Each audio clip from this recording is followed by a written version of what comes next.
Good afternoon, my name is Melissa Peterson, and today I'm going to be discussing biased elaboration. Biased elaboration is basically when a listener or audience has a predetermined mindset towards the speaker or information being received.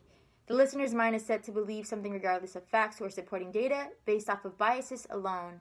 It is the exact opposite of objective elaboration that considers facts without bias, leading to a more truthful intake of information. Biased elaboration contributes to skewed or rejected information and therefore creates a weaker reception. Because of this somewhat distorted perception of information, most experiences with this concept leads to a negative or stagnant outcome. I fell victim to my own biased elaboration about 3 years ago at a Colorado casino.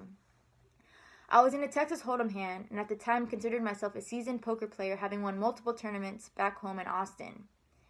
I had pocket aces, which means pre-flop, I had the best hand statistically possible to have. I strategically raised before any other cards were laid out to guarantee only high cards in the hand so that I could better read my opponents. However, I was a little too confident in that move. Normally, if you're a strategical player, when someone pre-flop raises, you're not going to call if you don't have a pair above pocket nines or two face cards. With that knowledge, I assumed the two players who called my raise played accordingly. The flop looked great. 2, 3, and 5, no matching suits. There wasn't a possibility for a flush to beat my aces, and if anyone had pocket pairs above nines, they wouldn't triple up. In fact, I was one card shy of a straight if 4 hit the river or turn. Still, I raised again to push my opponents out of the hand, not wanting to rely on me hitting the straight and risk them tripling a pair above pocket nines. One folded, but the other held on. A 4 was the turn, giving me the straight, the best hand on the board besides a higher straight with a 6. I then made another generous bet in which my opponent called. At this point, I questioned what I originally thought his hand was, but my logic still arrived at him having pocket kings and was merely reading me as having jacks or queens. Finally, the last card turned and it was a 7. My opponent went all in and the possibility of him having pocket sixes dawned on me. At that point, however, a quarter of my chips were already in the pot, and it would cost me a little under the same amount to see the hand through. Holding on to the concept that only a truly inexperienced or reckless player would hang on to pocket sixes after such a large pre-flop raise had me convinced that he was either bluffing or had a high pair lower than mine. I called his all-in and lost almost half my stack when he turned up his pocket sixes. Now that I have shared my experience, I will now make some inferences. Poker is a bluffing game. It is easy to get wrapped up in moves based off of bad reads. My bad reads started from the very beginning, just like biased elaboration.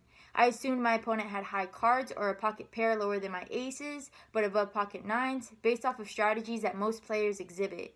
Even though my opponent was calling and betting as if he had a hand, I ignored this and even took his betting style as confirming my initial read based off of my own biased assumptions. If I were to have played it slow after his initial call, instead of aggressively playing my pocket aces turned low straight, I would have avoided losing so much of my money and ultimately losing my stack. Now that I've made some inferences, I will now discuss how these inferences can be translated to other situations. There are times when biased elaboration can be used towards you.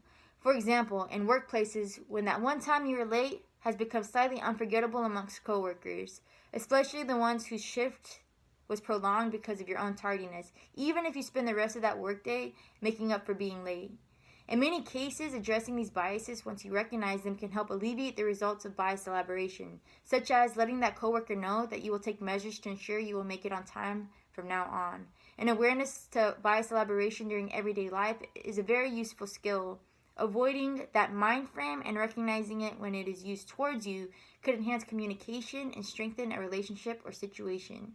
In conclusion, biased elaboration is a natural part of the elaboration likelihood model that normally contributes to the peripheral cues deviating from the central route, ultimately creating a weaker attitude change. Biased elaboration's contribution to my loss with that hand taught me a lesson almost instantly.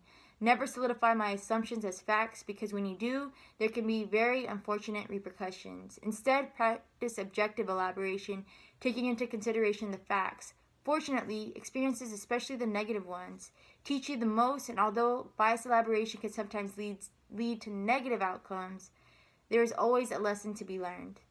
Thank you.